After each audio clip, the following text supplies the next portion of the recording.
সাইয়েদনা মুসা আলাইহিস সালাম তার চাচাতো ভাই কারণকে বলেছিল সম্পদের যাকাত দাও। এ সম্পদ আল্লাহ দিয়েছে। কারণ বলে আল্লাহ দেয় না, ইন্নামা উতীতুহু আলা ইলমিন ইনদি, আমি আমার ইন্টেলেক্ট, আমার সৃজনশীলতা, আমার বুদ্ধিমত্তা খাটিয়ে সম্পদ উপার্জন করেছি, আমি যাকাত দিব না। মুসা আলাইহিস সালাম বললেন তাহলে আযাবের অপেক্ষা করো। কারণ বলল পারলে আযাব নিয়ে আসো। রব্বুল আলামিন বললেন ফাকাসাফনা বিহি ওয়া বিদারিহিল আরদ, ও মুসা নিরাপদ দূরত্বে তুমি সরে যাও, আমি এখনই কারণকে তার সব সম্পদ সহ জামিনের মধ্যে দাবিয়ে দেব। কারণ তার সম্পদ সহ জামিনে দেবে যেতে লাগলো। আমি জায়গাটা নিজে দেখে এসেছি। মিশরের রাজধানী কায়রো থেকে 120 কিলো দূরে ফাইউম নামে একটা জেলা আছে। ওই জেলায় ওয়াহাইরা কারুন, কারণের সব সম্পত্তি আল্লাহ জামিনে দাবিয়ে দিয়েছে। হাঁটু পর্যন্ত দেবে যায়, সে ভেবেছে আমি বেঁচে যাব। কোমর পর্যন্ত দেবে গিয়েছে, বেঁচে যাব। গলা পর্যন্ত যখন দেবে গিয়েছে আর বাঁচার সুযোগ নাই। কারণ কয় মুসা সব সম্পত্তি তোরে আর তোর আল্লাহরে দিয়ে দিলাম, আমারে বাঁচা, আমারে বাঁচা, আমি তওবা করলাম। তখন কি তওবার সময় আছে? কথা কন, বাদাল গরগারা, মালাকুল মাউত যখন দেখে ফেলবেন তখন তওবার সুযোগ আছে। ফেরাউনেরও একই দশা। লোহিত সাগরের পানি খেতে খেতে ফেরাউনের পেটটা যখন এত বড় হয়ে যায়, ফেরাউন হাত তুলে বলে আনা মিনাল মুসলিমিন, আমি মুসলমান। আমি, এটা কোরআনের আয়াত কিন্তু, আনা মিনাল মুসলিমিন, বনি ইসরাইলরা যে আল্লাহর উপর ঈমান এনেছে, আমিও ফেরাউন সেই আল্লাহর গোলাম। আল্লাহ বলে দ্য টাইম ইজ আপ, সময় শেষ, এখন তোমার ঈমান কবুল করা হবে। তার মানে বাদাল গরগরা তওবা কবুল হয় না। এই মৃত্যুর গড়গড়ানি আসার আগ পর্যন্ত চোখের পানি ছেড়ে যদি আল্লাহর কাছে ক্ষমা চান, জীবনের সব গুনাহ মাফ করে দিবে কে? শয়তান আল্লাহরে বলল, মাবুদ এত জান্নাত বানিয়ে কি লাভ, আপনার একটা বান্দারও জান্নাতে ঢুকাতে পারবেন না। আমারে বানিয়েছেন জাহান্নামী, আমি আমার সর্বোচ্চ চেষ্টা দিয়ে আপনার সবগুলা বান্দারে জামাতে জাহান্নামে নিয়ে একসাথে ঢুকবো। পারলে জাহান্নাম আরো কয়েকটা বাড়িয়ে বানান। আল্লাহ বললেন কেন কেন? শয়তান বলে লা আকুদান্না লাহুম সিরাতাকাল মুস্তাকিম, আপনার বান্দা জামাতে নামাজ পড়ে যেতে চাইবে, ওখান থেকে ধোকার ওয়াসওয়াসা দিয়ে আমি গানের কনসার্টে নিয়ে যাব। তাফসীর মাহফিলে কোরআন শুনতে যেতে চাইবে, ধোকা দিয়ে আমি মদের আড্ডাখানায় নিয়ে যাব। ওয়ালা তাজিদু আকসারাহুম শাকিরিন, একটারেও জান্নাতে ঢুকাতে পারবেন না। চ্যালেঞ্জ দিলাম। আল্লাহ বলল শয়তান তুই আমারে চ্যালেঞ্জ দেস, আমি তো সব রাজার বড় রাজা, মহারাজা, আমার সাথে তো কেউ চ্যালেঞ্জ দিয়ে টিকতে পারে না। চিল্লা এখন ঠিক কিনা? শয়তান তুই চ্যালেঞ্জ দিলি, আমিও তোর চ্যালেঞ্জ দিলাম। ওয়া ইজ্জতি ওয়া জালালি ওয়া ইরতিফাই মাকানি, আমার ইজ্জতের কসম, আমার জালালিয়াতের কসম, আমার মহারত্বের কসম, আমার ক্ষমতা আর দাপটের কসম, আজীবন আমার বান্দা গুনাহ করবে, পাপ করবে, অন্যায় করবে, কোন এক তাফসীর মাহফিলে এসে চোখের পানি ছেড়ে যখন ক্ষমা চাইবে, আমি জীবনের সব গুনাহ মাফ করে দেব। আমি আমার বান্দার জীবনের সব গুনাহ মাফ করে দিয়ে জান্নাতে ঢুকায় দেব। তখন তুই কি করবি? লাগফিরান্না লাহুম মা দামু ইস্তাগফিরুনি, যতক্ষণ আমার বান্দা আমার কাছে ক্ষমা চাইবে, আমি আমার বান্দার জীবনের সব গুনাহ মাফ করে দেব। সুবহানাল্লাহ পড়ে।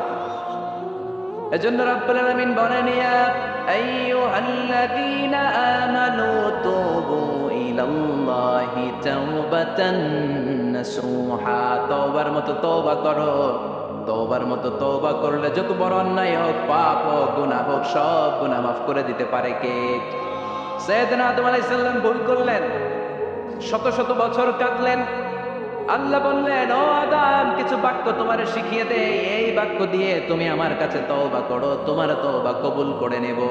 সাইয়েদনা আদম বললেন রব্বানা, পড়েন রব্বানা যালামনা আনফুসানা ওয়া ইল্লাম তাগফির লানা ওয়া তারহামনা লানাকুনান্না মিনাল খাসিরিন। ও আল্লাহ আমি জুলুম করেছি নফসের উপর, ভুল করেছি, অন্যায় করেছি, অপরাধ করেছি, আপনি যদি ক্ষমা না করেন আমি শেষ হয়ে যাব। লানাকুনান্না মিনাল খাসিরিন, আমি ক্ষতিগ্রস্তদের মধ্যে শামিল হয়ে যাব। ঠিক কি না? এই আয়াত দিয়ে, এই দোয়া দিয়ে যখন সাইয়েদনা আদম তাওবা করলেন, মুহূর্তেই তাওবা কবুল করে নিয়েছে কে? আমরাও যদি পাপ করি, অন্যায় করি, আমাদেরও পাপগুলো মোচন করার একজন আছে না নাই? তিনি গাফিরিয যাম কাবিলিত তাওব, ওনার কাজে হচ্ছে গুনাহ মাফ করা। শয়তানের কাজ ওয়াসওয়াসা দেওয়া, আমাদের কাজ পাপ করা, ওনার কাজ মাফ করা। আল্লাহ ডেকে বলে গোলাম তোরা যদি পাপ না করতি, আর বারবার মাফ না চাইতি, তাহলে তোদেরকে ধ্বংস করে দিয়ে জমিনের বুকে এমন একটা জাতি আমি বানাতাম যারা পাপ করতো আর মাফ চাইতো আর আমি মাফ করতাম। সুবহানাল্লাহ পড়ে। মাফ করতে আল্লাহর বড্ড ভাল লাগে, চোখের পানি দেখতে আল্লাহর বড্ড ভাল লাগে, কায়মনো বাক্যে কেউ দোয়া করছে দৃশ্য দেখতে আল্লাহর ভালো লাগে, চিল্লায় বলেন সুবহানাল্লাহ। এজন্য পাপ আমাদের যত বড় হোক আমাদের জন্য মাফ আছে না নাই? দুইটা সময়ে তাওবা কবুল হয় না। এক নাম্বার হলো বাদাল গারগারা, মালাকুল মাউতকে দেখে ফেলেছেন, রুহু ধরে টান দিবে, তখন তাওবা করলে কবুল হবে। আরেকটা হচ্ছে বাদা তুলুই শামসি মিন মাগরিবিহা, কিয়ামতের আগ দিয়ে সূর্য আর পূর্ব দিক থেকে উদিত হবে না, এটা পশ্চিম দিক থেকে উদিত হবে, তখন তওবা করলে কবুল হবে। তখন তওবার দরজাকে বন্ধ করে দিয়েছে কে? এজন্য আমরা যে কোনো পাপই করি না কেন, পাপ হয়েই যেতে পারে, আশা হারানোর কারণ নাই। Never lose hope, never give up. মুমিন কখনো আশা হারায় না, মুমিন কখনো নিরাশ হয় না। মুমিনের আশা ভরসা একটা সত্তার উপরে, চিৎকার করে বলতে হবে তিনি কে। এজন্য পাপ হওয়ার সাথে সাথে আমরা তওবা করব কার কাছে? বিশ্বনবী বললেন কিছু কিছু কাজ আছে এগুলো হয়ে যাওয়ার পরে দেরি করা যায় না। এক নম্বরে নামাজের ওয়াক্ত হলে দেরি করা যায় না, ঠিক কিনা? নামাজের সময় হওয়া মাত্র দেরি নাই। তাজহিজুল মাইয়িত, মারা গেলে লাশ রেখে দেওয়া যায় না, তাড়াতাড়ি দাফন করে দাও। নামাজের সময় হলে নামাজ পড়ে দেরি করো না, মানুষ মারা গেলে দাফন করতে দেরি করো না। বান্দা যদি পাপ করে ফেলে তওবা করতে দেরি করো। এজন্য পাপ করার সাথে সাথে তওবা করার দরকার আছে না নাই? এখন তওবা যে করবো কোন সিস্টেমে করবো? কোন সিস্টেম? ভুল হওয়া মাত্রই আপনি অনুতপ্ত হয়ে চোখের পানি ছেড়ে আল্লাহর কাছে মাফ চান, আল্লাহর কাছে ক্ষমা চান, এটার নামই তওবা। আমাদের দেশে হুজুরাই না তওবা পড়ায়, আছে না নাই? আনন্দপুরে এগুলা নাই, আছে না? কয় ইমাম সাহেবরে নিয়ে আয়, খতিব সাহেবরে নিয়ে আয়, হাফেজ সাহেব হুজুরে নিয়ে আয়, তওবা পড়া না। তওবা পড়ানো লাগে না, আপনার নিজের তওবা আপনি নিজেই পড়বেন। আপনি অনুতপ্ত হয়ে চোখের পানি ছেড়ে আপনার আল্লাহরে ডাক দেন, ডাক দেয় মাত্র তিনি সাড়া দিবে, চিল্লায় বলেন ঠিক কি না? ওলামায়ে কেরামরা তওবার 5টা শর্ত আরোপ করেছে। এই 5টা শর্তের আলোকে যদি তওবা করেন মুহূর্তের মধ্যেই তওবা কবুল করে নেবে কে? এক নাম্বার শর্ত হচ্ছে আল ইকরা, acknowledgement. You have to acknowledge that you are the great sinner in the world. এই পৃথিবীর সবচেয়ে বড় পাপী। 5টা শর্তের এক নাম্বার হচ্ছে আপনি স্বীকার জান, আল্লাহ আমার চেয়ে বড় পাপী আকাশের নিচে জমিনের উপরে দ্বিতীয়টা নাই। এমন কোনো পাপ নাই যে আমি করি নাই, আমার চেয়ে নাদান, আমার চেয়ে পিশাচ, আমার চেয়ে বড় পাপী দ্বিতীয়টা কেউ। অ্যাকনলেজ ইউর সিন, আপনি আপনার পাপগুলো স্বীকার করেন, নাম্বার 1। নাম্বার 2, আন-নাদাম, repentance. You have to be repentant for what you have committed from sins. যে পাপ করেছেন এই পাপের জন্য আপনি লজ্জিত হন। আপনি নিজেকে আল্লাহর কাছে ছোট করে পেশ করেন, আল্লাহরে ডেকে বলেন আল্লাহ আমি আপনার গোলাম, গোলামের ঘরের গোলাম, বান্দির ঘরের গোলাম, আমারে মাফ করে দেন, আমি লজ্জিত, আমি অনুতপ্ত। তাহলে 1 নম্বর শর্ত আপনি ঘোষণা দেন যে আপনি পাপ করেছেন। 2 নম্বর শর্ত আপনাকে অনুতপ্ত হতে, আমি পাপ করে ফেলেছি। 3 number, you have to stop what you have committed. যে পাপ আপনি শুরু করেছেন এটা বন্ধ করে দেন। আপনি সুদের জন্য সুদ খাইছেন, আল্লাহর কাছে তওবা করলেন, আবার সুদ খাওয়া চালিয়েও যাচ্ছেন, এই তওবা কবুল হবে? সুদ খাওয়া আগে বন্ধ করেন। আপনি ঘুষ খেয়েছেন, এই ঘুষ খাওয়ার কারণে আপনি আল্লাহর কাছে তওবা করলেন কিন্তু ঘুষ খেয়েই যাচ্ছেন, এই তওবা কবুল হবে? 3 নাম্বার হচ্ছে you have to stop what you have committed. আপনি যেই পাপ করেছেন এটাকে বন্ধ করেন। 4 নম্বর শর্ত, you have to hate what you have committed. আপনি যেই পাপটা করেছেন এটাকে মন থেকে ঘৃণা করেন, ওইটারে মন থেকে ঘৃণা করতে হবে। 5 নম্বর শর্ত হচ্ছে you have to determine that you never repeat this sin again.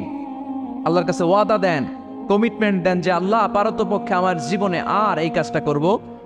এই 5টা শর্তের আলোকে তওবা করলে কবুল করবে কে? 1 নম্বরে স্বীকার জান আল্লাহ আমি পাপী, 2 নম্বরে অনুতপ্ত হন, 3 নম্বরে পাপ কাজটা বন্ধ করে দেন, 4 নম্বরে ওই পাপ কাজটাকে মন থেকে ঘৃণা করেন, 5 নম্বরে আল্লাহর কাছে ওয়াদা দেন আর জীবনেও এই পাপ করব না। এই 5টা শর্তের আলোকে যদি তওবা করেন আপনার তওবা কবুল করে নিবে কে? এজন্য যত পাপ যত অন্যায় আমরা করি না কেন, আমাদের এই পাপগুলো অন্যায়গুলো ক্ষমা করার একজন আছে না নাই? তিনি কে? এজন্য সব সময় তওবা করতে রাজি আছেন তো? প্রতিদিন শত শতবার তওবা করতে রাজি আছেন? প্রতিদিন শত শতবার ইস্তেগফার পড়তে রাজি আছেন? বিশ্বনবী প্রতিদিন 70 বারেরও বেশি ইস্তেগফার পড়তেন। শুধু টয়লেটে যে মুহূর্তে থাকতেন ওই মুহূর্তে পড়তেন না, টয়লেটে ঢোকার মুহূর্তে বিষ্ণুনবী ইস্তিগফার পড়তে পারতেন না, তাই টয়লেট থেকে বেরেই তিনি ইস্তিগফার পড়তেন। তিনি পড়তেন গফরানাক। কি পড়তেন? গফরানাক মানে হলো আস্তাগফিরুল্লাহ। গফরানাক মানে কি? গফরানাক মানে আল্লাহ আমি আপনার ক্ষমা চাই, মানে আস্তাগফিরুল্লাহ। আবার বিষ্ণুই বলতেন মান লাযামাল ইস্তিগফার জাআলাল্লাহু লাহু মিন কুল্লি দিকিন মাখরাজা। যে ব্যক্তি সব সময় ইস্তিগফারের সাথে লেগে থাকে তাকে সব সময় বিপদ থেকে মুক্তি দিবে কে? আমাদের জীবনে বিপদ আছে না নাই? কত ধরনের বিপদ। যে কোনো সময় অসুস্থ হয়ে যেতে পারি, যে কোনো সময় দুর্ঘটনার কবলে পড়তে পারি, যে কোনো সময় গুম হয়ে যেতে পারি। কথা কন, এদেশে গুম টুম নাই মনে হয়, ক্রস ফায়ার নাই। কে কোন সময় গুম, কে কোন সময় নাই, কোনো ঠিক নাই। আল্লাহ বিষ্ণু বললেন মান লাজিমাল ইস্তিগফার জাআলাল্লাহু লাহু মিন কুল্লি দিকিন মাখরাজা। সব সময় যে ইস্তিগফারের সাথে আঠার মতো লেগে থাকবে আল্লাহ তাআলা তাকে বিপদ থেকে সব সময় মুক্তি দান করবেন। সুবহানাল্লাহ পড়েন। 2 নম্বরে বিশ্বনবী বললেন অমিন কুল্লি হাম্মিন ফারাজা। ওই ব্যক্তিকে রব্বুল আলামিন সব ধরনের দুশ্চিন্তা থেকে মুক্তি দিয়ে দিবেন। আমাদের জীবনে দুশ্চিন্তা আছে না নাই? বিশ্বনবী বললেন টেনশন ছাড়া মানুষ নাই। সব সময় আঠার মতো যে ইস্তিগফারের সাথে লেগে থাকবে তাকে টেনশন মুক্ত করে দিবে কে? 3 নাম্বার ওয়ারযুকু মিন হাইসু লা ইয়াহতাসিব। এমন জায়গা থেকে আল্লাহ তাআলা রিজিকের ব্যবস্থা করে দিবেন সে কল্পনাও করতে পারবে না। আমি নিজে এটার প্রমাণ পেয়েছি। অনেক অনেক সময় আমি কল্পনাও করি নাই যে এখান থেকে আমার রিজিকের ব্যবস্থা হতে পারে। এমন পরিমাণে রিজিকের ব্যবস্থা এসেছে 2 হাতে নিয়েও কুলাতে পারি নাই। এজন্য সব সময় চলতে ফিরতে উঠতে বসতে ইস্তিগফারের সাথে লেগে থাকার দরকার আছে না নাই? আবার বিশ্বনবী বললেন সদা সর্বদা যারা সব সময় ইস্তিগফার পড়বে আল্লাহর পক্ষ থেকে কোনো আযাব গজব তাদের উপর পাকড়াও হবে না। ওয়া মা কানাল্লাহু মুআযযিবাহুম ওয়া হুম ইস্তাগফিরুন। সুবহানাল্লাহ। যতক্ষণ তুমি ইস্তিগফার পড়বে আল্লাহর পক্ষ থেকে প্রোটেকশন আছে না নাই? তাহলে 4টা জিনিস পেলেন। 1 নম্বরে বিপদ থেকে মুক্তি দিবে কে? টেনশন মুক্ত করে দিবে কে? রিজিকের ব্যবস্থা করে দিবে কে? আল্লাহর আযাব আর গজব থেকে আপনার হেফাজতে রাখবে কে? ইস্তিগফার পড়ার 5 নম্বর ফজিলত হচ্ছে সব সময় ইস্তিগফার পড়লে আপনি মুস্তাজাবুদ দাওয়া হয়ে যাবেন। কি হয়ে যাবেন? মানে দোয়া করলেই কবুল করবে কে? মুস্তাজাবুদ দাওয়া, এই টার্মিনোলজি, এই পরিভাষাটাকে আজকে প্রথম শুনলেন? খেয়াল রাখবেন, মুস্তাজাবুদ দাওয়া মানে এমন ব্যক্তি যেই ব্যক্তি দোয়া করতে দেরি কিন্তু দোয়া কবুল হতে দেরি হয়। হাত তুলে দোয়া করতে দেরি, মুহূর্তেই দোয়া কবুল করে নেয় কে? আপনি যদি সব সময় ইস্তিগফারের আমলটা করেন আপনারা মুস্তাজাবুদ দাওয়া বানিয়ে ফেলবে কে? আপনারা ইমাম আহমদ ইবনে হাম্বলের নাম শুনেছেন? আমাদের ইসলামে 4টা মাযহাবের প্র্যাকটিস আছে, অনুশীলন। হানাফি, শাফিঈ, মালিকি। 4 নম্বরটা কথা কন। আরো অনেক মাযহাব আছে কিন্তু এই 4টা মাযহাব বেশি প্রসিদ্ধ। গোটা বিশ্বের মানুষগুলো কোরআন সুন্নাহর আলোকে যে আমলগুলো করে এটা 4টা মাযহাবের রেফারেন্সের সাথে কোনো না কোনো ভাবে মিলে যায়। এটা প্রথমটা হচ্ছে হানাফি, দ্বিতীয়টা শাফিঈ, তৃতীয়টা 4 নম্বরটা সবাই বলেন কি নাম? হাম্বলি। ইমাম আহমদ ইবনে হাম্বল এই মাযহাবের ধারক বাহক প্রতিষ্ঠাতা। তিনি ছিলেন জগৎ বিখ্যাত মুহাদ্দিস। ওনার পুরো জীবনটা উনি হাদিস সংগ্রহের কাজে ব্যয় করেছেন এবং একক স্বতন্ত্র হাদিসের গ্রন্থ হিসেবে পৃথিবীর সবচাইতে বড় যে হাদিসের কিতাব ওইটার নাম হচ্ছে মুসনাদে আহমদ ইবনে হাম্বল। যারা আলেম ওলামা আছেন জানেন না? মুসনাদে আহমদ ইবনে হাম্বল, এটার মধ্যে প্রায় 40,000 হাদিসের কম্পাইলেশন আছে। সুবহানাল্লাহ বাড়িতে গিয়ে বললেন এত বিশাল হাদিসের গ্রন্থের রচয়িতা।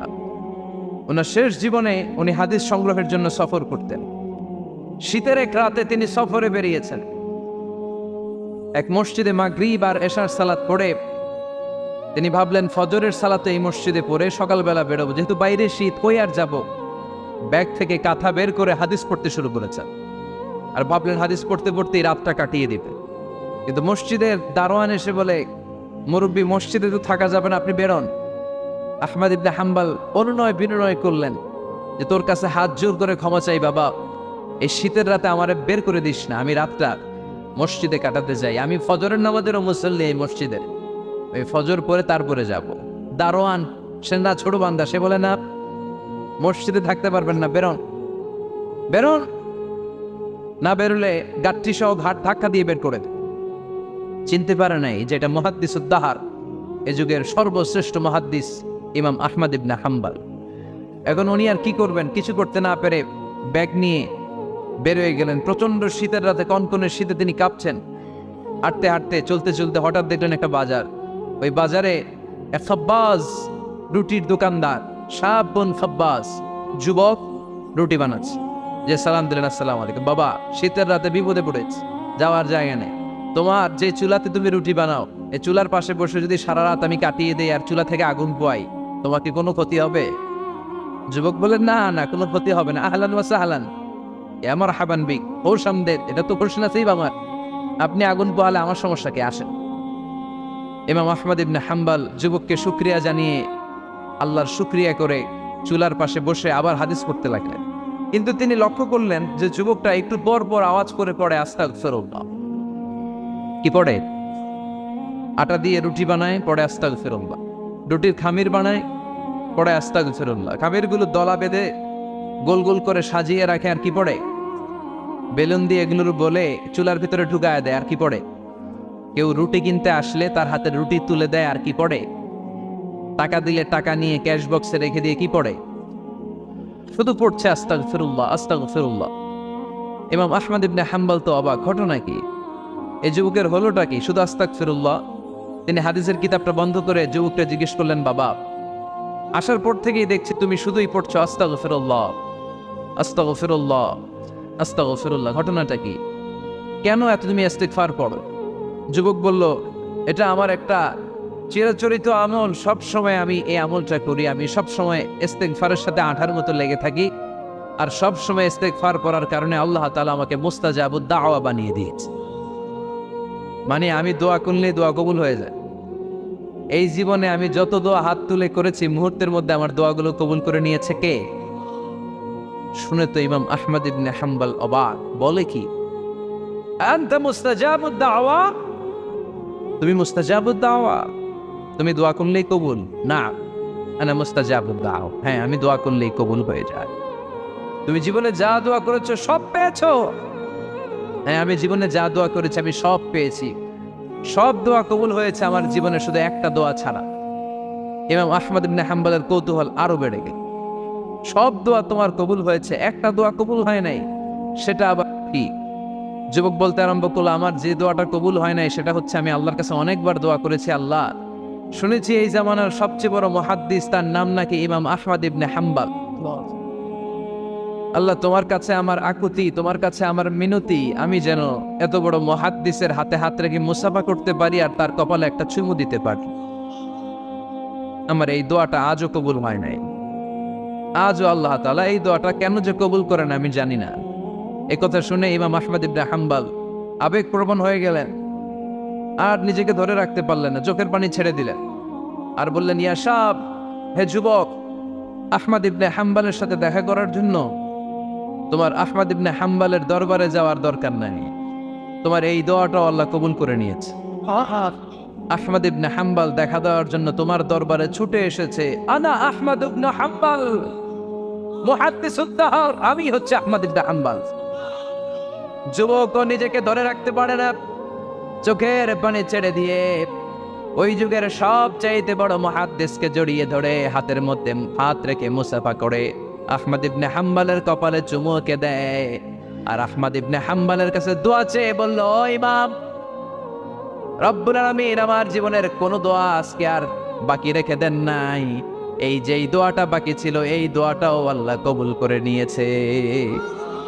এই দোয়াটাও কবুল, মুস্তাজাবুদ দাওয়া। আপনি সব সময় যদি ইস্তিগফারের সাথে আঠার মতো লেগে থাকতে পারেন, আপনি দোয়া করা মাত্র দোয়া কবুল করে নেবে কে? এজন্য সব সময় অবসরে বসে আছেন, বাস স্টেশনে বসে আছেন, সিএনজিতে চড়ে এক জায়গা থেকে আরেক জায়গায় যাচ্ছেন, বিছানায় শুয়ে আছেন, পড়বেন আস্তাগফিরুল্লাহ। কি পড়বেন? প্রাণ খুলে মন থেকে আওয়াজ করে সবাই পড়েন আস্তাগফিরুল্লাহ। আবারও পড়েন আস্তাগফিরুল্লাহ, চিল্লায় পড়েন আস্তাগফিরুল্লাহ। বিশ্বনবী ইস্তিগফারের অনেকগুলো আলফাজ শিখিয়েছেন, সবচেয়ে সহজ যেটা শিখিয়েছেন সেটার নাম হলো আস্তাগফিরুল্লাহ। বিশ্বনবী জামাতে সালাত শেষে সালাম ফিরিয়ে আওয়াজ করে পড়তেন আল্লাহু আকবার, তারপরে 3 বার পড়তেন আস্তাগফিরুল্লাহ আস্তাগফিরুল্লাহ আস্তাগফিরুল্লাহ। পড়ার দরকার আছে না নাই? পড়তে রাজি আছেন তো? সালাম ফেরানোর পরে কি করবেন? নাকি দোয়া করার জন্য পাগল হয়ে যাবেন? আল্লাহুম্মা আমিন ইয়া আরহামার রাহিমিন আছে না নাই? পাগল হয়ে যায় দোয়া করার জন্য, কিন্তু তাসবিহগুলো পড়তে চায় না। বিশ্বনবী লম্বা তাসবিহ পড়তেন, সালাম ফেরানোর পরেই আস্তাগফিরুল্লাহ পড়তে রাজি আছেন? আবার বিশ্বনবী বললেন, যে ব্যক্তি পড়বে আস্তাগফিরুল্লাহ আল্লাযী লা ইলাহা ইল্লা হুয়াল হাইয়ুল কাইয়্যুম ওয়া আতুবু ইলাইহি, যুদ্ধের ময়দান থেকে যদি কেউ পালিয়ে যায় তার কোনো মাফ নাই। এটা অনেক বড় কবিরা গুনাহ। আত-তাওয়াল্লি মিন ইয়াউমিজ যাহফ, যুদ্ধের ময়দান থেকে পালালে ওর কোনো মাফ নাই। বিশ্বনবী বলেন, যুদ্ধের ময়দান থেকে পালিয়ে এসেছে কোনো মুসলিম সৈনিক, সেও যদি এই আস্তাগফিরুল্লাহ আল্লাযী লা ইলাহা ইল্লা হুয়াল হাইয়ুল কাইয়্যুম ওয়া আতুবু ইলাইহি মন থেকে পড়ে, তার জীবনের গুনাহ আল্লাহ মাফ করে দিবে। আবার সাইয়েদনা আবু বকর সহিহ বুখারীর বর্ণনা, বিশ্বনবীরে বললেন, ইয়া রাসূলুল্লাহ আল্লিমনি দুআআন আদউ বিহি ফি সালাতি, ও নবী আপনি আমারে এমন একটা দোয়া শিক্ষা দেন যেই দোয়াটা আমি নামাজের মধ্যে করব। বিশ্বনবী বললেন, তুমি নামাজের মধ্যে পড়ো, আল্লাহুম্মা ইন্নী যালামতু নাফসি যুলমান কাসীরা ওয়া লা ইয়াগফিরুয যুনুবা ইল্লা আনতা ফাগফিরলি মাগফিরাতাম মিন ইনদিকা ইন্নাকা আনতাল গফুরুর রহিম। সুবহানাল্লাহ। এটার আমরা বলি দোয়া মাসুরা, এটাও একটা ইস্তেগফার। যেখানেই ক্ষমা চাওয়ার কথা আছে ওইটাই ইস্তেগফার, বুঝতে পেরেছেন? আল্লাহুম্মা ইন্নী যালামতু নাফসি, ও আল্লাহ অনেক জুলুম করেছি, যুলমান কাসীরা, জুলুমের শেষ নাই। ওয়ালা ইয়াগফিরুয যুনুবা ইল্লা আনতা, আপনি ছাড়া এই জুলুম আর পাপ ক্ষমা করার কেউ নাই। ফাগফিরলি মাগফিরাতাম মিন ইনদিক, নিজ গুণে আমার গুনাহ ক্ষমা করে দেন। ওয়ালা ইয়াগফিরুয যুনুবা ইল্লা আনতা, আপনি ছাড়া গুনাহ ক্ষমা করার দ্বিতীয় কেউ নাই। আমাদের পাপ ক্ষমা করার আর কোন সত্তা আছে? চিল্লায় বলেন আছে? আবার বিশ্বনবী বললেন, যত ইস্তেগফার আছে সব ইস্তেগফারের সেরা সর্বশ্রেষ্ঠ ইস্তেগফারের নাম সাইয়্যিদুল ইস্তেগফার। কি নাম? সহিহ বুখারীর বর্ণনা, শাদ্দাদ ইবনে আউস রাদিয়াল্লাহু তাআলা আনহু বর্ণনা করে বলেন, কেউ যদি দিনের বেলা একবার সাইয়্যিদুল ইস্তেগফার পড়ে, ওই দিন যদি লোকটার মৃত্যু হয়ে যায়, মুহূর্তের মধ্যে লোকটার জান্নাতি ঘোষণা দিয়ে দিবে কে? রাত্রিবেলা যদি কেউ সাইয়্যিদুল ইস্তেগফার একবার পড়ে, ওই রাতে ইন্তেকাল হলে তার জীবনের সব গুনাহ মাফ করে দিয়ে ওই লোকটারেও জান্নাতি করে দিবে কে? ইস্তেগফার একবার পড়েন, ওই দিনে ইন্তেকাল করলে আপনি জান্নাতি। রাতে যদি সাইয়্যিদুল ইস্তেগফার কেউ পড়েন, ওই রাতে ইন্তেকাল করলে আপনি জান্নাতি। এটা সহিহ বুখারীর বর্ণনা। সব ইস্তেগফারের রাজা, শ্রেষ্ঠ ইস্তেগফার মুখস্থ আছে না? কার কার মুখস্থ আছে? হাত তোলেন। সাইয়্যিদুল ইস্তেগফার মুখস্থ আছে কার? মাশাআল্লাহ, তাবারাকাল্লাহ। এটা আপনাদের বাড়ির কাজ দিলাম। যাদের মুখস্থ নাই তারা গুগলে সার্চ করবেন সাইয়্যিদুল ইস্তেগফার, লেখা মাত্রই পেয়ে যাবে। বইতে আছে, বিভিন্ন ইসলামিক দোয়ার বইতে আছে, গুগলে ইউটিউবে সার্চ দিলে পেয়ে যাবেন। এই সাইয়্যিদুল ইস্তেগফার প্রতিটা মুমিনের অন্তরে থাকার দরকার আছে না নাই? আল্লাহুম্মা আনতা রাব্বি লা ইলাহা ইল্লা আনতা খলাকতানি ওয়া আনা আবদুক ওয়া আনা আলা আহদিকা ওয়া ওয়া'দিকা মাস্তাতা'তু আউযু বিকা মিন শাররি মা সানা'তু আবু লাকা বিনি'মাতিকা আলাইয়া ওয়া আবু লাকা বিযামবি ফাগফিরলি ফাইন্নাহু লা ইয়াগফিরুয যুনুবা ইল্লা আনতা। সুবহানাল্লাহ পড়ে। এটার নাম সাইয়্যিদুল ইস্তেগফার। এটার নাম কি? কত হাবিজাবি দোয়া যে বানায় বানায় পড়ে তার শেষ নাই। বিশ্বনবী যে দোয়াগুলো শিখাইয়া দিলেন, এগুলো পড়তে সালাত শেষে 1 ঘন্টা সময় লাগবে আপনার। 1 ঘন্টার আগে মুসল্লা থেকে ওঠার কোনো সুযোগ নাই। চিল্লায় বলেন ঠিক কিনা? বিশ্বনবী সালাম ফিরিয়ে আওয়াজ করে পড়তেন আল্লাহু আকবার, 3 বার পড়তেন আস্তাগফিরুল্লাহ, 33 বার সুবহানাল্লাহ, 33 বার আলহামদুলিল্লাহ, 33 বার আল্লাহু আকবার। এরপরে পড়তেন লা ইলাহা ইল্লাল্লাহু ওয়াহদাহু লা শারীকা লা লাহুল মুলকু ওয়া লাহুল হামদু ওয়া হুয়া আলা কুল্লি শাইইন কাদির। সুবহানাল্লাহ পড়েন। একবার আয়াতুল কুরসি পড়তেন। মান ক্বারা আয়াতুল কুরসি দুবুরা কুল্লি সালাতিন মাকতুবাতিন লাম ইয়ামনা'হু মিন দুখুলিল জান্নাতি ইল্লাল মাউত। আয়াতুল কুরসি মুখস্থ না সবার? প্রত্যেক ফরজ সালাতের পরে কেউ যদি একবার আয়াতুল কুরসি পড়ে, তার জান্নাতে ঢোকার ক্ষেত্রে আর কোনো বাধা নাই, একটা জিনিস ছাড়া, সেটা হলো মরণ, মৃত্যু। লোকটা মরে না তাই জান্নাতে যায় না, মরলেই জান্নাতে। আয়াতুল কুরসি পড়বেন তো? সালাত শেষে বিশ্বনবী বলতেন আল্লাহুম্মা ইন্না নাসআলুকাল হুদা ওয়াত তুকা ওয়াল আফাফা ওয়াল গিনা আল্লাহুম্মা আ'ইন্না আলা যিকরিকা ওয়া শুকরিকা ওয়া হুসনি ইবাদাতিক اللهم لا مانع لما أعطيت ولا معطي لما منعت ولا ينفع ذا الجد منك الجد اللهم حبب إلينا الإيمان وزينه في قلوبنا وكره إلينا الكفر والفسوق والعصيان وجعلنا من الراشدين سبحان الله অভাব নাই সহি দোয়ার অভাব নাই এগুলো থুইয়া বানায় বানায় আন্দাজে আন্দাজে দোয়া কালাম পড়ে এজন্য মাসনুন যে দোয়াগুলো আছে এগুলো পড়বেন তো সাইয়্যিদুল ইস্তিগফার মুখস্থ করবেন কথা দিবেন তো কথা দিবেন কারা কারা মুখস্থ করবেন হাত তুলে আমার আল্লাহর দেখান রাজি আছেন শুনান আল্লাহ সবাইকে কবুল করুন আমরা পড়ি আমিন আবার আল্লাহ বললেন ওয়াল মুস্তাগফিরিনা বিল আসহার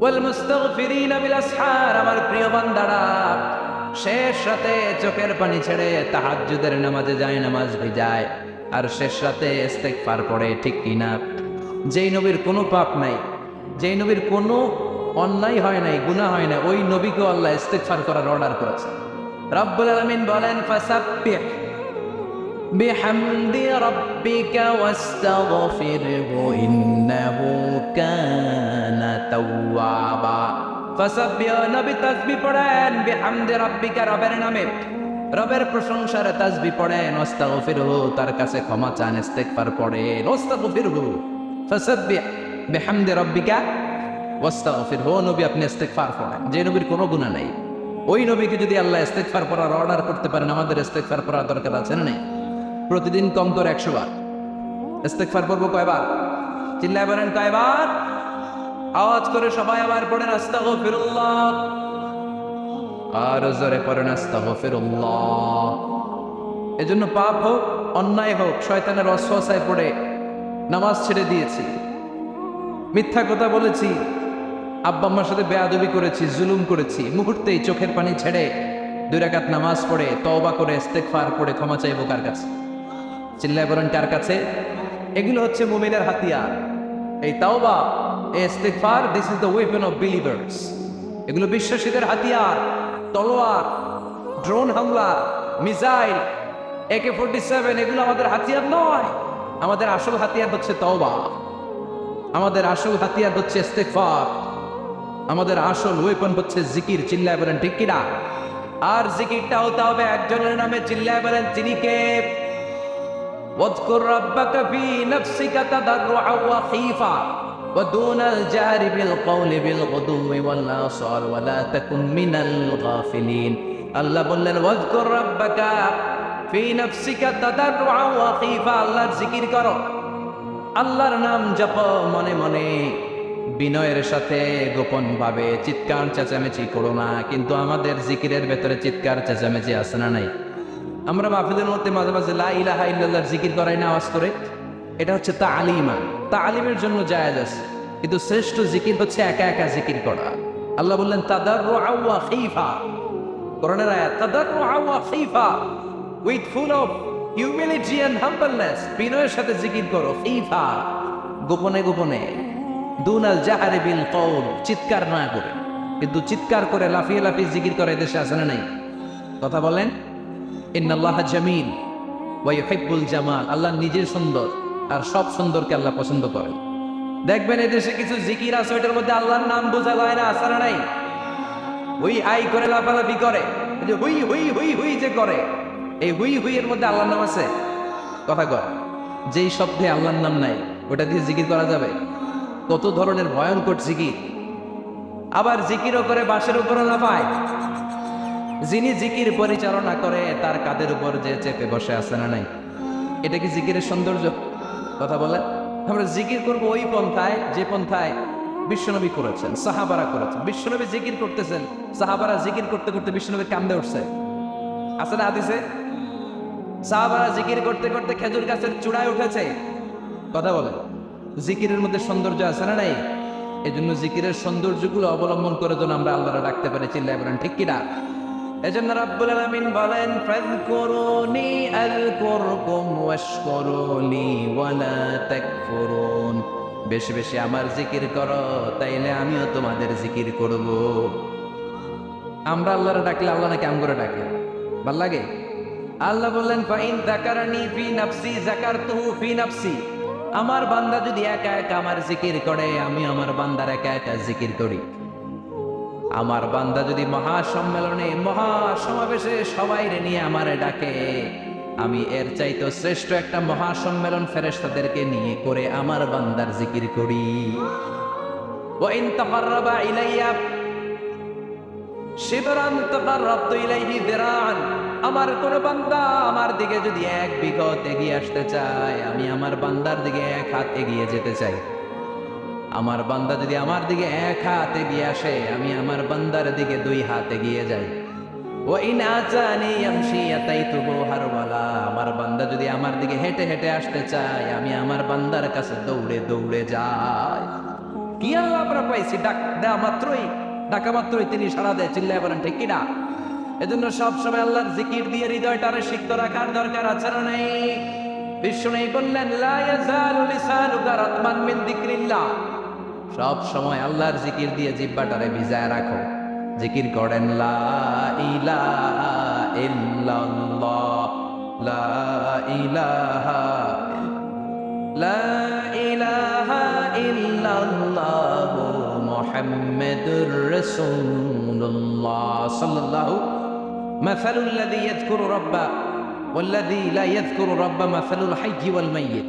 যে হৃদয় আল্লাহর জিকির করে আর যে হৃদয় জিকির করে না, বিষ্ণু বললেন দুই হৃদয়ের পার্থক্য হচ্ছে একটা জীবিত হৃদয় আর একটা মৃত হৃদয়। এখন আপনার হৃদয়কে আপনি কি জিন্দা রাখতে চান না মুর্দা বানাতে চান?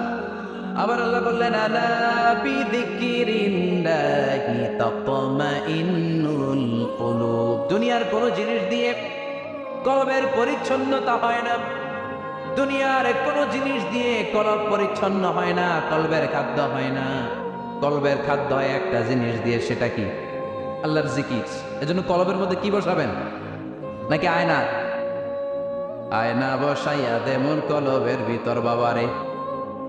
কথা কন, আয়না বসাইতে চাই, আছে না নাই? তোর বাবার কলবেই তো আয়না নেই, তোরে কি আয়না দিবে?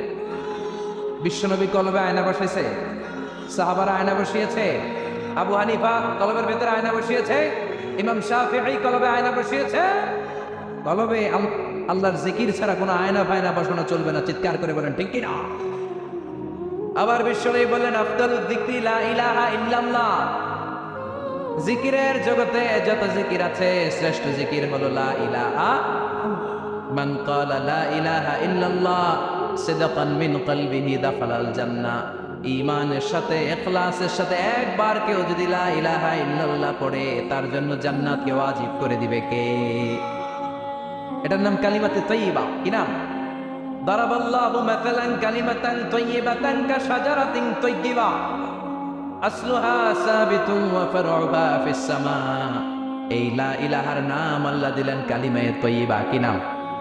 কথা কোন? ঝিনুকের ভেতর লুকিয়ে থাকে যেমন মতি, ঝিনুকের ভেতর লুকিয়ে থাকে যেমন মতি, কালমা শাহাদাতে আছে আল্লাহর জ্যোতি, কালমা শাহাদাতে আছে আল্লাহর জ্যোতি। পড়েন সবাই। ঝিনুকের ভেতর লুকিয়ে থাকে যেমন মতি, ঝিনুকের ভেতর লুকিয়ে থাকে যেমন মতি, কালমা শাহাদাতে আছে আল্লাহর জ্যোতি, কালমা শাহাদাতে আছে আল্লাহর জ্যোতি। সুবহানাল্লাহ পড়ে। তাহলে জিকিরের জগতে সবচেয়ে শ্রেষ্ঠ জিকিরের নাম, চিল্লায় বলেন কি নাম? সাইয়েদনা মুসা আলাইহিস সালাম আল্লাহর ডেকে বললেন মাবুদ। সহিহ ইবনে হিব্বান, মুস্তাদরাকে হাকিম, দুইটা সহিহ হাদিসের গ্রন্থে হাদিসটা এসেছে। সাইয়েদনা আবু সাঈদ আল খুদরি হাদিসের বর্ণনাকারী। বিশ্বনবী বললেন মুসা আলাইহিস সালাম আল্লাহর ডেকে বললেন আল্লাহ আল্লিমনি কালিমাতান আদউ বিহা। ও আল্লাহ, এমন একটা স্পেশাল জিকির আপনি আমারে শিক্ষা দেন, এই জিকির দিয়ে আমি আপনারে ডাকবো। এই জিকিরটা জানবে শুধু আমি, আর জানবেন আপনি, দুনিয়ার কেউ জানবে না। এমন একটা জিকির শিখান যে জিকিরটা কেউ জানে না, জানবো শুধু আমি আর জানবেন আপনি। কথা শুনতেছেন? প্রশ্ন করছে কে? হ্যাঁ, আল্লাহ প্রশ্ন করছে। প্রশ্ন করেছে কে? মুসা আলাইহিস সালাম। করেছে কার কাছে? শ্রেষ্ঠ একটা জিকির শিখায় দেন যেটা শুধু আমি করবো আর কেউ করতে পারবে। আল্লাহ বললেন মুসা পড়ো লা ইলাহা। মুসা আলাইহিস সালাম বললেন আল্লাহ জিজ্ঞেস করলাম কি আর কইলেন কি? লা ইলাহা ইল্লাল্লাহ, এটা তো জাতীয় জিকির। কথা কন, এটা তো ইন্টারন্যাশনাল জিকির, এটা তো সবাই পারে। আমি তো চাইছি এমন একটা এক্সক্লুসিভ যেটা আপনি আর আমি ছাড়া কেউ জানে না, শুধু জানবেন আপনি আর আমি। আল্লাহ বললেন মুসা এর চাইতে শ্রেষ্ঠ জিকির আমার কাছে নাই। ও মুসা লাউ তাদাউ সাব'আস সামাওয়াতি ওয়াল আরদ ফি কাফা, সাত আকাশ সাত জমিন যদি এক পাল্লায় রেখে দাও, ওয়ালা ইলাহা ইল্লাল্লাহ ফি কাফাতিন উখরা, লা ইলাহা ইল্লাল্লাহ যদি আরেক পাল্লায় রেখে দাও, লা রাজাহাত কাফাতু লা ইলাহা ইল্লাল্লাহ, মুহূর্তের মধ্যে লা ইলাহার পাল্লা ভারী হয়ে যাবে রে মুসা। সাত আকাশ সাত জমিন হালকা হয়ে যাবে আর লা ইলাহা ইল্লাল্লাহ পাল্লাটা ভারী হয়ে যাবে। সুবহানাল্লাহ পড়ে। এজন্য সব সময় এই লা ইলাহার জিকির করতে রাজি আছেন তো? এখন আমরা এই লা ইলাহারে বানাইছি ভিক্ষার জিকির, আছে না নাই? একটা টাকা দিয়া যান আমি গরিব ইনসান, আখিরাতে সওয়াব পাইবেন পাহাড় সমান। একটা টাকা দিয়া যান আমি গরিব ইনসান। আর লা ইলাহার জিকির ভিক্ষার জিকির বানাইছি আমরা। কিন্তু এটা যে একটা বিপ্লবী বাণী, এটা যে একটা সংগ্রামী বাণী, এই বাণী যে মেনে নেয় সে আল্লাহ ছাড়া কারো সামনে মাথা নত করতে পারে না। চিল্লায় বলেন ঠিক কিনা? বিপ্লবী কালিমাকে, একটা সংগ্রামী কালিমাকে আমরা ভিক্ষার জিকির বানিয়েছি। আপনারা তাফসীর ফি জিলালিল কোরআনের রচয়িতা সাইয়্যিদ কুতুব শাহীদের নাম শুনেছেন? মিশরে কায়রোতে তাকে ফাঁসির কাস্টে ঝুলানো হয়েছে। উনি ইসলামী আন্দোলনের দাওয়াত যখন শুরু করলেন, ইসলামের সঠিক ব্যাখ্যা যখন দিতে আরম্ভ করলেন, সামাজিক জাহালাতকে দুমড়ে মুচড়ে পদদলিত করে তিনি কোরআনের বাণী যখন মিশরের যুবক শ্রেণীদের হৃদয়ে গেড়ে দিতে চাইলেন, প্রথিত করতে চাইলেন, এই অ্যাক্টিভিটিজের অংশ হিসেবে তিনি কোরআনের তাফসীর লেখার কাজে হাত দিলেন আর লিখে ফেললেন জগৎ বিখ্যাত তাফসীর, তাফসীর ফি জিলালিল কোরআন। যেই তাফসীর পড়ে পড়ে অনেক ছেলে পথের দিশা পেয়েছে। ঠিক কিনা? এই তাফসীর লেখার কারণে মিশরের মধ্যে নতুন আন্দোলন তৈরি হয়ে যায়। সবার মুখে এক কথা, সৃষ্টি যার, আইন চলবে আল্লাহর আইন ছাড়া অন্য কোন আইন দিয়ে মিশরের বুকে কোনো বিচার আমরা হতে দেব না। মিশরের তাগড়া যুবকগুলো কায়রোর রাস্তায় নেমে এলো, ঘোষণা দিল সৃষ্টি যার, আইন চলবে তা। চোরের হাত কেটে দাও, দর্শকদের শাস্তি দাও জনসম্মুখে। ঠিক কিনা? দুর্নীতিবাজদেরকে আইনের আওতায় আনো। দেশের শত্রু, দশের শত্রু, স্বাধীনতার শত্রু সবগুলার বিচারের আওতায় আনো কোরআনের আলোকে। ঠিক কিনা? সংগ্রাম, বিক্ষোভে ফেটে পড়ল পুরো মিশর। এই বিক্ষোভে টালমাটাল সরকার জামাল আব্দুল নাসের কোনো উপায় এবং তোর না পেয়ে এই তাফসীর কারক, এই মুফাসসিরে কোরআনকে জেলের ভিতরে পড়ছে। গোটা বিশ্বব্যাপী সব সত্য আর ন্যায়ের পক্ষের ধারক আর বাহক যারা, তাদের উপরে এরকম জালিম গাদ্দারদের অত্যাচার আছে না নাই? তাকে ফাঁসির কাস্টে ঝুলানো হলো। আদালত থেকে রায় দেয়া হয়েছে মিশরের যুবকদেরকে এরকম আন্দোলনে ঠেলে দেওয়ার কারণে ডেথ পেনাল্টি, ফাঁসির রায় হলো। সাইয়্যিদ কুতুব শাহীদের ফাঁসির দিন ঘনিয়ে আসে। কারা কর্তৃপক্ষের নিয়ম অনুযায়ী যাদেরকে হ্যাঙ্গিং করা হয়, ফাঁসি দেয়া হয়, ফাঁসির ঘন্টাখানিক আগে ওই জেলখানার ইমাম সাহেব এসে তাদেরকে কালিমা পড়ায়। কি পড়ায়? আফদালুয যিকরি লা ইলাহা, এই যে শ্রেষ্ঠ জিকির, এই শ্রেষ্ঠ জিকিরটা এসে পড়া। সাইয়্যিদ কুতুব শাহীদের ফাঁসির কাস্টে দাঁড়ানোর 1 ঘন্টা বাকি। কয় ঘন্টা? In the meantime jail কোডের নিয়ম অনুযায়ী জেলখানার ইমাম সাহেব চলে এসেছে। এসে বললেন সাইয়্যিদ কুতুব শাহীদ, আমি আপনারে কালিমা পড়াতে এসেছি, পড়েন লা ইলাহা ইল্লাল্লাহ। সাইয়্যিদ কুতুব শাহীদ বললেন, তুই আমার কালিমা শিখাইস না, তোর কাছ থেকে আমার কালিমা শিখতে হবে না। এই কালেমা আমি খুব ভালো করে জানি। যে এই কালেমার তালিম দেওয়ার জন্য সরকার তোরে বেতন দিয়ে রাখে, ওই কালিমার ব্যাখ্যা করার কারণে আজকে আমার ফাঁসির মঞ্চে দাঁড়ানো লাগতেছে। চিল্লা এখন ঠিক কিনা?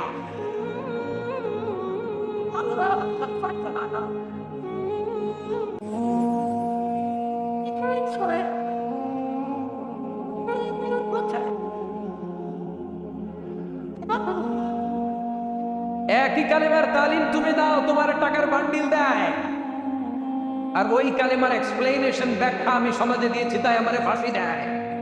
তার মানে তোর কালেমা আমার কালেমা দুইটা আলাদা কালেমা, তোর কালেমা আমার কালেমা এক কালেমা না, চিল্লা এখন ঠিক কিনা?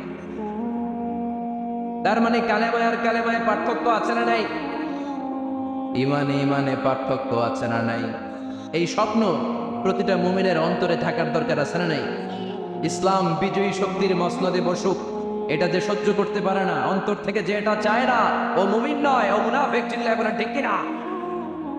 এজন্য বিশ্বনবী বললেন আফদালুদ যিকরি লা ইলাহা ইল্লাল্লাহ, জিকিরের জগতে সব চাইতে শ্রেষ্ঠ জিকির হলো লা ইলাহা। এজন্য সব সময় এই চমৎকার শ্রেষ্ঠতম জিকিরটা দিয়ে জিহ্বাটারে ভিজায় রাখার দরকার আছে না নাই? Every night and every day, every night and every day, never forget to say la ilaha illallah, never forget to say la ilaha illallah, never forget to say la ilaha illallah. When you're walking down the street, use your time and repeat, and say in every heartbeat la ilaha illallah, and say in every heartbeat la ilaha illallah, and say in every heartbeat la ilaha illallah.